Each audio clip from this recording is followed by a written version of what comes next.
अपने मित्र का सुदामा जी का भाव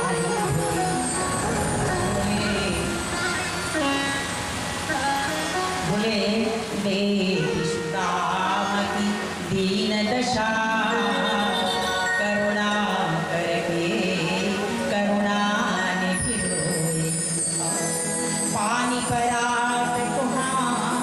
छुए नहीं तो नैन सो नैन लगी जल सो पग धोए। देखिए तो सज्जनों, भगवान के प्रेम को तो देखिए ना।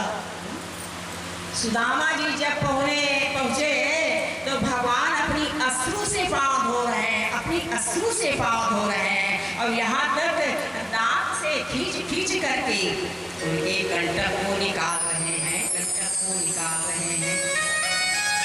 सुदामा जी कह रहे हैं, अरे ये क्या कर रहे हैं आप लोग, क्या कर रहे हैं, आपसे पता है सुदामा जी, ये आप क्या कर रहे हैं? अरे मैं तो तेरा सेवक हूँ, मैं तो तेरा सेवक हूँ। महाराज मैं तो आपका सेवक हूँ। भगवान आज अपनी ठाकुराई भूल गए हैं सज्जनों की मैं तीन लोक का मालिक हूँ, जगतपति हूँ, जगत पिता हूँ। ये भगवान अपने ठाकुराई को भूल गए कि मैं दो भगवान हूँ।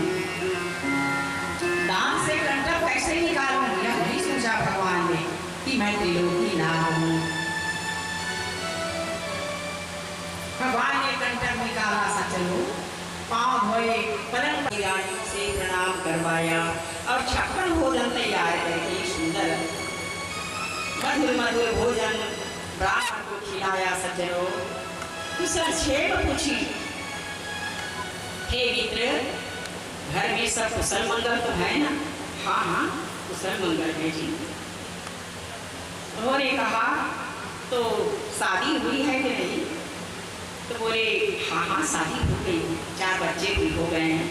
अच्छा अच्छा, तो सब कुशल मंगल है? सब कुशल मंगल है। भाभी अच्छी स्वभाव की है, बड़ी अच्छी है, सिया राम है, जता राम है, तथा गुण है मित्र। अच्छा अच्छा, तब तो जरूर कुछ संदेश भेजी होगी हमारी भाभी ने। तो सुदामा जी जो है सोचाने लगी, थोड़ा समझाने लगी। भाभी ने भेजा तो है जरूर, लेकिन अभी से निकालूं कैसे? सुदामा जी थोड़ा और कक्षी को अंदर कर रहे हैं।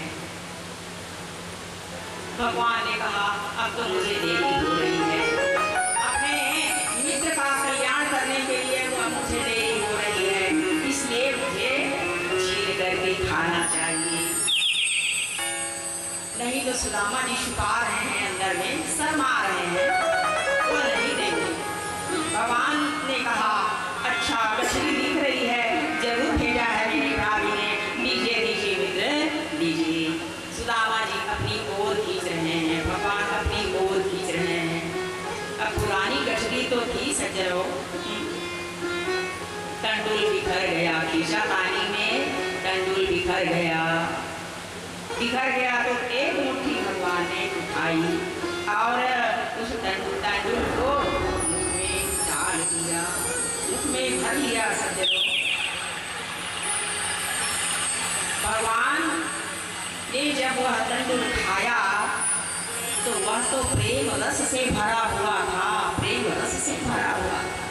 एक ही मुट्ठी खा करके भगवान ने समग्र द्वारका की संपत्ति दे डाली और जो ही दूसरी मुट्ठी उठाई है, इति मुष्टि चक्री जग्ध्वा द्वितीयां जग्धुमाददे तावच्चिर्जगहे हस्तं तत्परा परमेष्ठिनः। जो ही भगवान ने दूसरी मुट्ठी उठाई है सज्जनों, तो ही हमारी रुक्मणी मैया ने हाथ पकड़ लिया,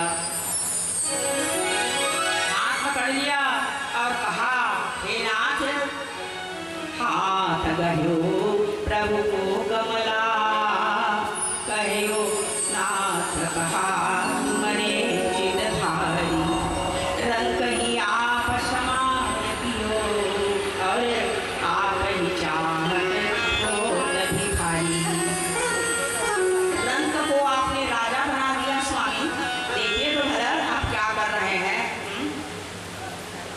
को आपने क्या किया है? राजा बना दिया। और आप भिखारी बनना चाहते हैं क्या? भिखारी बनना चाहते हैं क्या स्वामी? हाथ को पकड़ लिया रुक्मणी जी ने। भगवान ने कहा देवी कान दे के सुनो। क्या? भगवान ने कहा देवी आज तुम मेरा हाथ मत पकड़ना, आज तुम मेरा हाथ मत पकड़ो। क्यों? क्यों स्वामी? देख मेरा अधिकार है पति का हाथ पकड़ने का। तो बोले नहीं नहीं पहले सुनो मेरी बात सुनो।